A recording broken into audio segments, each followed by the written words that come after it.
Americans are $1.7 trillion in student debt, and with most of us paying way more than we should. Combine that with talks in the White House about wage garnishing if you don't pay back your federal loans on time, and with the threat of the looming big beautiful bill, many of you are feeling the pressure building. You aren't making enough money, your bills keep climbing, and you're wondering what it all means for you. I can tell you from firsthand experience that the last thing that you want to do is handicap yourself. I can tell you from firsthand experience, the last thing you want to do is handicap your future with bad financial choices. That's why in today's video, I'm going to be showing you how to refinance your student loans, who it's for, common mistakes that people make when refinancing them, how to shop for the best refinance deal, like literally cutting your interest in half, how to keep your money where it belongs, in your wallet, and then finally how refinancing can help you reach your bigger goals. First, what is a student loan refinance? All it is when you're taking a new loan with a private vendor to pay off your current student loan. You can do this for as many student loans as you want. You can go to Reddit right now and read a bunch of stories on r/student loans of people who refinanced over $100,000 in student loan debt multiple times. For example, this guy had interest and loans that totaled to $220,000 at only 28. And what's crazy is that this post was 4 years ago, and ever since then, the student debt has just kept climbing up, meaning that if he didn't do something about it back then,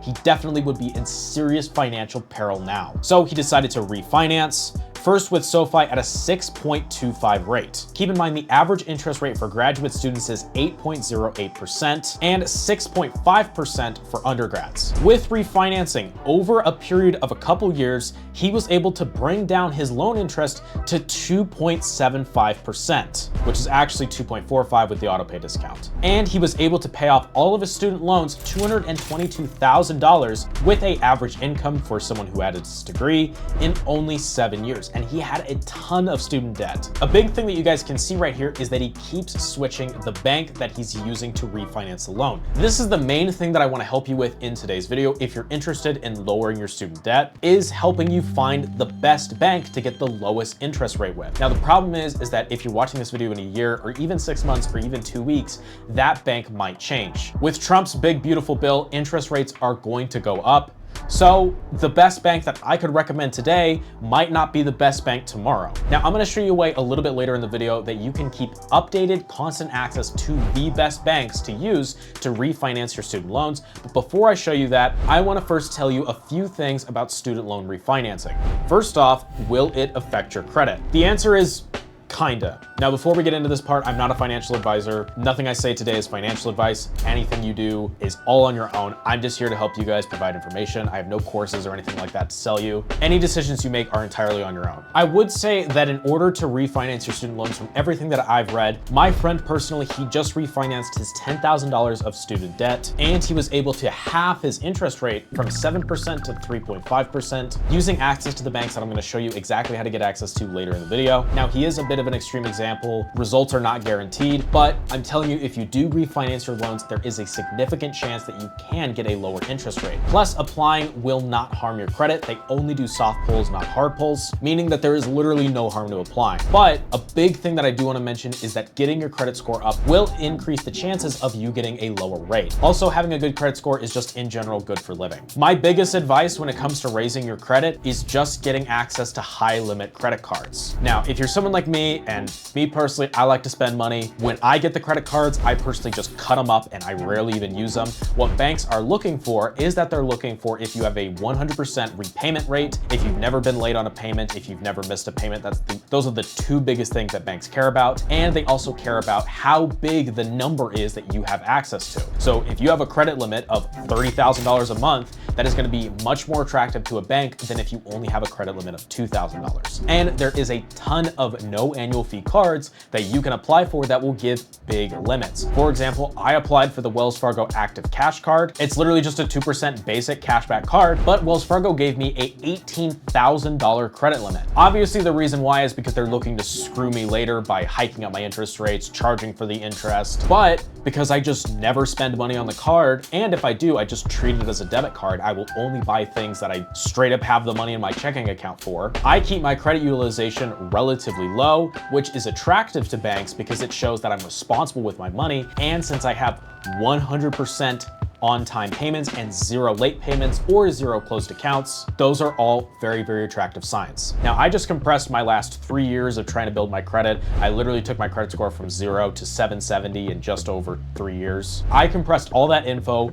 right now just for you. I'm not asking anything in return, 100% free. I just like seeing you guys in a better financial position. There's nothing that makes me happier than getting a comment of somebody saying like, hey, I took your not financial advice because you're not a financial advisor and I was able to save this much money or was able to do this. So if you guys do decide to refinance your student loans, because it is something that I believe in personally, you can talk to a trusted financial advisor about it if you're skeptical. But if you do end up deciding, please leave a comment about how much lower your interest rate is now, because I would love to see every single person watching this video today be happier and more stable with their fiscal life. Now, something that I don't think a lot of people really understand is how massive refinancing your student loans and how much lowering that interest can make a huge difference. So let's say, for example, you have $20,000 in student loans and you take the average federal interest of 6.5. If we maintain normal inflation rate, ignore tax rate and all of that, as you guys can see right here, you're gonna be paying $7,400 in interest. Now let's say you're able to lower it to just 4%. You just cut out the interest that you're paying by $3,000. That's a lot of money. Most Americans don't have $1,000 saved up. 33% of American households have no plans for retirement. That $3,000 can be rolled into a Roth IRA or a SEP IRA and can grow with you, providing you financial stability and peace of mind, which is the #1 goal I have for you guys. Now, I know for those of you that are smart, remember earlier in the video when I said that the best banks to go with to refinance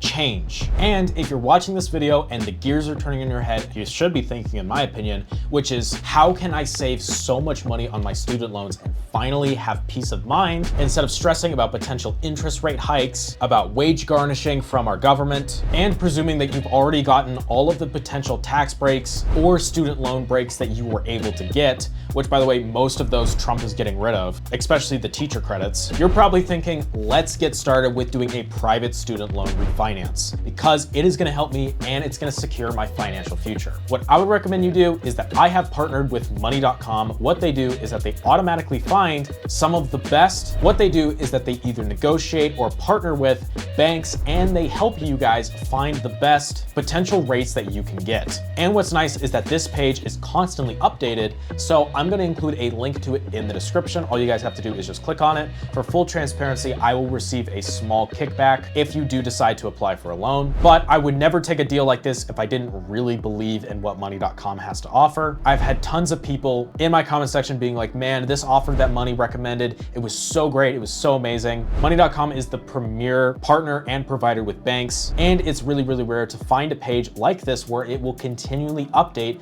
the best possible options for you. So for example, you guys can go with Credible right here and get 4.3% fixed APR. Let's say the current interest rate for your loans is 8%, which by the way, when I said 6.5%, that was very generous. The loan rate I was offered at was 11%. So I know for a fact some of you are probably paying more than 8%, but let's go ahead and calculate that. As you guys can see, just taking like an average rate for, let's say, a combined $20,000 you've taken out in student loans, that is gonna be almost $9,400 that you're gonna pay in interest. Compare that to right now, 4.35% from Credible. And by the way, this is on the big amount of money. Later, when you work with them more and you pay down your debt even more, if you get it to like 5,000, they'll usually sometimes, again, not guaranteed, but sometimes they'll offer you lower rates for you to refinance again. So you might be at 4.35 right now, but when you've paid it off 75% in a couple years and you're feeling way, way better, they'll be like, hey, let's bring you down to 2.75. So that's why I would also recommend keep going back to this page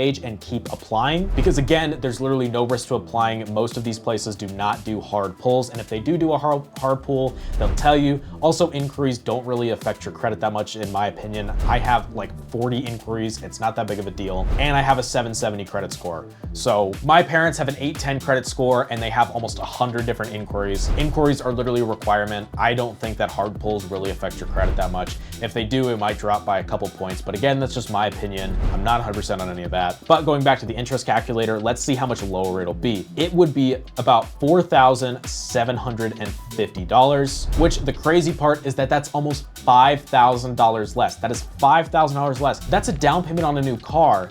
That's half of a down payment on a cheap house. Think about that. Literally just by refinancing your student loans, you can save and collect so much more money to invest in your future self. Whether it's gonna be a house for your family, whether it's gonna be a new car for the kids, or if you don't have any kids and you wanna just go get a sports car, I'm not above it. I'm literally texting an Audi dealership right now. I'm considering going and getting a Q5. You would be able to do that with that extra amount of money that you save. Now, if you guys have watched this, and for the smart ones amongst you, you know that this is a killer deal. It's really, really rare to find a situation like this. If you go to other student loan refinance YouTubers, what they're gonna tell you is that there's just gonna be a link in the description and they probably got sponsored by that person. And that's the only option that's available. But here you guys have so many different options and you can pick and choose what you want. And with that all being said, that is gonna be the end of today's video. Thank you so much from the bottom of my heart for watching. If you guys have any questions, feel free to leave them in the comments. Also, if you have any video ideas, I'm thinking about making a video for the best private student loan providers. So if you haven't actually taken out any student loans yet, and if you're considering either taking out a federal student loan or a private student loan, let me know if that's a video you'd be interested in. I'm also interested in doing a video on life insurance and a bunch of other main finance stuff. So if you have any specific questions about a specific thing, I'd love to do the research and do the hard part for you. Let me know what it is. Thank you guys so much for watching. If you want to watch another video of mine, click on what you can see right here. Whatever that video is, I promise it's got good value. And thank you so much for watching. Bye.